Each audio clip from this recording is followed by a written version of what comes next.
Hi there, it's Dr. Misty here, one of your Saanichton chiropractors at Island Family Chiropractic, and I'm here today with part one of two parts of our video on torque release technique. Torque release is the adjusting technique that Dr. Randy and myself use here in the office. Torque release is an instrument-based technique. We adjust using an instrument called the integrator.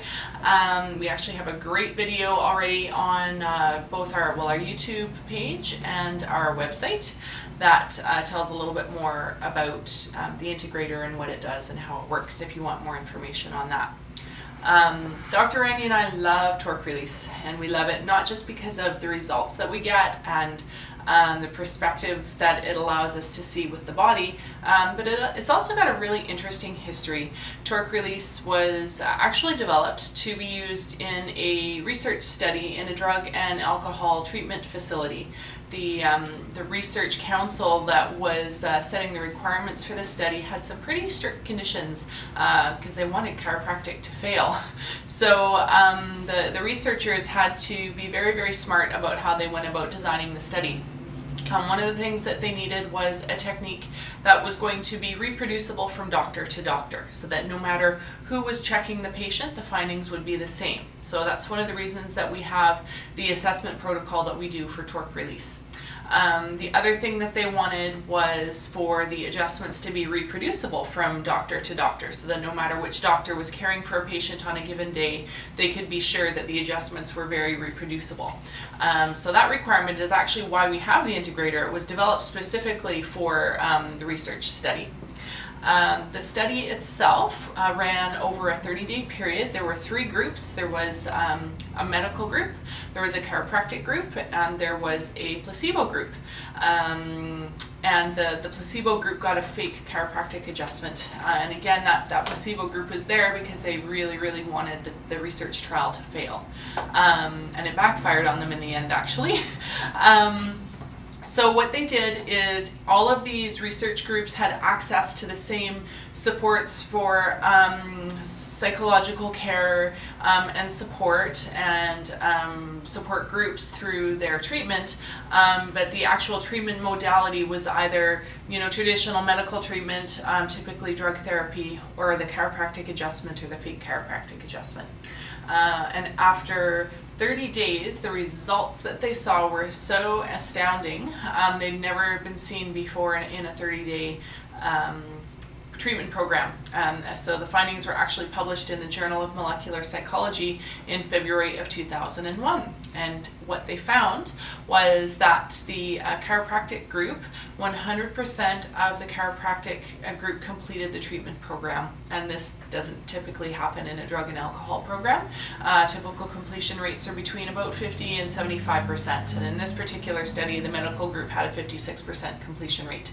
The other thing that they found after 30 days was that the scores for anxiety and depression in the chiropractic group were at a level that they would normally ever see after about 6 to 12 months of drug therapy and psychotherapy. So that's pretty amazing. They also took a look at the numbers of visits to the nursing station.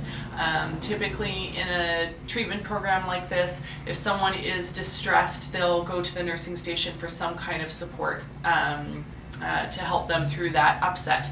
And in the chiropractic group, only 9% of those folks visited the nursing station. In the medical group, 48% visited the nursing station. And one of the reasons that this particular finding is so important is that nursing station visits are a predictor for not only completion of the program, but also likelihood for relapse after leaving the program. So by virtue of the fact that that chiropractic group had so many fewer nursing station visits, it made them more likely to have success with staying clean after leaving treatment, which is pretty amazing. One thing to emphasize here is that chiropractic care wasn't treating addiction. Chiropractic doesn't treat any disease or condition.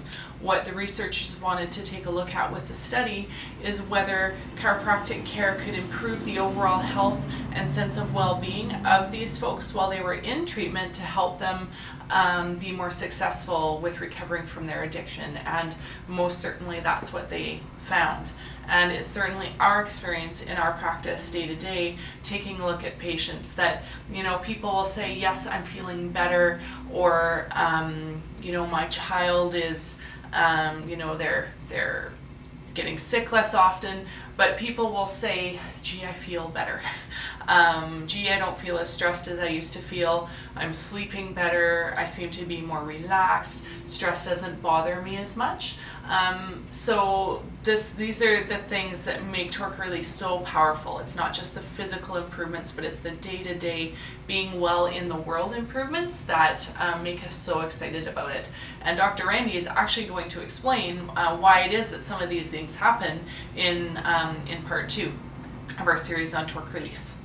So I hope you've learned some great stuff today, and you probably understand a little bit better why we get so excited in the office here from time to time when we're doing our work.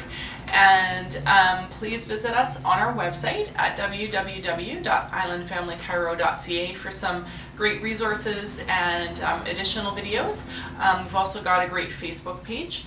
And of course, you can call the office anytime, 250-652-9350 for questions. Take care. Have a wonderful day. Thanks for being here.